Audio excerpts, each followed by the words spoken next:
Rumour has it. Rumour has it, guys, that Cain Velasquez is going to be fighting Francis Ngannou at UFC Fight Night Phoenix main event in Arizona. I don't know when this event is going to be. I'm assuming it's going to be sometime in the earlier quarter of 2019, most likely. Cain Velasquez has been out for a while, guys. Immediately when this fight was made, I thought, Jesus Christ, when's the last time Cain Velasquez fought? I know when. UFC 200 time ago. That's 2.5 years ago. I don't remember when abouts it was. I think it's around 2.5 years ago. I think it was in the summer of 2016, as far as I can remember. So I'm going to guess 2.5 years ago, Cain Velasquez fought, where he fought Travis Brown, and obviously he put a beating on Travis Brown. But let me ask you one question, guys. Where the fuck is Travis Brown now? You know what I'm saying? I know he put a beating on him. It's not like he lost to him or anything. He put a beating on him, but where is Travis Brown now? Travis Brown is getting beat off Derek Lewis, getting beaten by Alexei Olenek, a submission specialist on the feet. Things are looking rough. He lost a submission by Alexei Olenek and fucking FF'd. Completely left the game. Retired. Dana White forced him into retirement, pretty much. Where's the other guy that Cain Velasquez had a massive rivalry with? He just beat Taito Iwasa. He's a top contender. He's no longer at the top of the division. JDS I'm talking about, obviously. No longer at the top of the division. The last guy to beat Cain Velasquez, Fabricio Werdum, got beat off Volkov. You know? It's rough. It's rough. It's a different landscape at heavyweight now. A completely different landscape. You're fighting a much more evolved heavyweight division where it's not the old timers at the top anymore. It's these young guys with big punches and not a lot of skill. But, you know, I do like Cain Velasquez's chances, but when I think about a fight like this, I think about Ngannou. Say what you want about his wrestling. Say what you want about his cardio. He's a big, big motherfucker. 6'5" at least. 260 pounds. Cuts to make heavyweight some fights. And he hits very, very, very hard. Cain Velasquez is not the biggest heavyweight. Cain Velasquez wouldn't even be the biggest lightweight, I'm sure, if he went down to make that weight. I'm sure him and DC are a very similar size. But that's another point I'm going to get to in a second. I like Francis Ngannou's chances here. First of all, when DC tells me Cain Velasquez is back and he's the best he's ever looked and he's going to come back and destroy everyone, I don't believe it, because it's AKA. AKA are known to be very biased towards their own fighters and say all this and say all that about their own fighters, but, you know, but that's only rightfully so. I don't like listening to teammates saying, he's the best he's ever looked, he's going to come back better than ever, he's going to do this, he's going to do that. I like where Francis Ngannou's put his mindset, though. He's jumping straight into the fire. Big name against Cain Velasquez. Big name, close to Mexico as well, because I believe Arizona's on the south border of America. And I like Francis. This is a nightmare matchup, supposedly, for Francis Ngannou, and I like where he's going with this. He put himself straight into a nightmare matchup at Curtis Blades, knocked him out in the first round, 45 seconds. Puts himself in another nightmare matchup. I think he's liking learning. I think he honestly is enjoying the learning process. He's facing wrestler after wrestler to sort of force himself to train that way in training camp. His training camps are going to be entirely focused on wrestling. And I'm telling you guys, Cain Velasquez is a guy that makes you tired, then he gets you down. You know? When you're nice and sloppy and all over the place, he'll take you down then.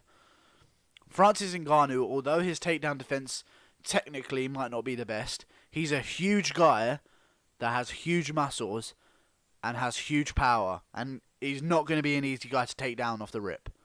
Especially Cain Velasquez, who isn't the strongest heavyweight. He's a smaller guy, he's got a bit of body fat on him. He uses pace as a weapon, which is why he matches up well against Ngannou.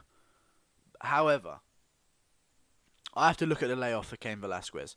Because it's not like he left the sport just to take some time off and meet his family and have fun with his kids and just do some training and, you know, just to like recollect on his thoughts as he drinks wine in the garden. No. Cain Velasquez has been trying to fight since UFC 200, but has faced injury after injury after injury after injury. That's what I have to look at when I'm looking at this fight. I have to look at that. Francis Ngannou's been very active. Lost to Stipe, lost to Derek Lewis, comes back against Curtis Blades. Before that, knocked out Arlovski. You know? Before that, knocked out Alistair Overeem, someone who Cain Velasquez has also never fought. It's a completely different landscape at heavyweight now. The top 4 are going to be completely foreign to Cain Velasquez. He'll never have seen any of them before. Which I think is very interesting. I have a prediction for this fight, guys, and I predict that Francis Ngannou will KO Cain Velasquez in the first round. Call me crazy. Everyone's saying that Cain Velasquez is going to put a beating on Ngannou. I just don't see it. I watched Cain Velasquez fight not too long ago at UFC 200. I know he's a great fighter. I know, but there's a cost that comes with being off for 2 years, injury after injury after injury, back injury after back injury after back injury with a wrestler is very, very tough. But then again, he trains with DC, who's at the moment the best heavyweight in the world. So that's an argument to make there. Very good argument to make. Very good argument to make. I just don't see it happening. I see Ngannou cracking him upside the head and Cain Velasquez going down because Cain Velasquez hasn't got a fucking iron chin. You know, he can be cracked, he can be put down, he can be put to sleep.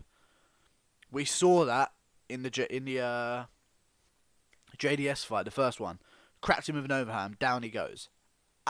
Francis Ngannou can do exactly the same thing. And a Cain Velasquez who's coming off a short notice. He's not coming off a short... A Cain Velasquez who's been fighting against JDS gets caught with that right hand. Think about how Cain Velasquez is going to deal with that right hand after being 2 years off. This is it. This is for his career. This is to rebirth his career and get back to the title shot. The pressure's going to be on for him and his team. He has to perform here. Francis Ngannou's jumped straight into the deep end. He's supposed to lose.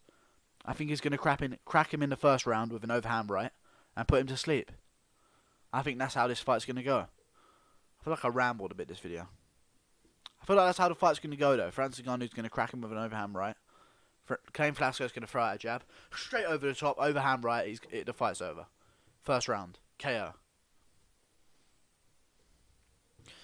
That's just how it is. And let's not forget, Fabricio Verdum would have probably knocked out Cain Velasquez.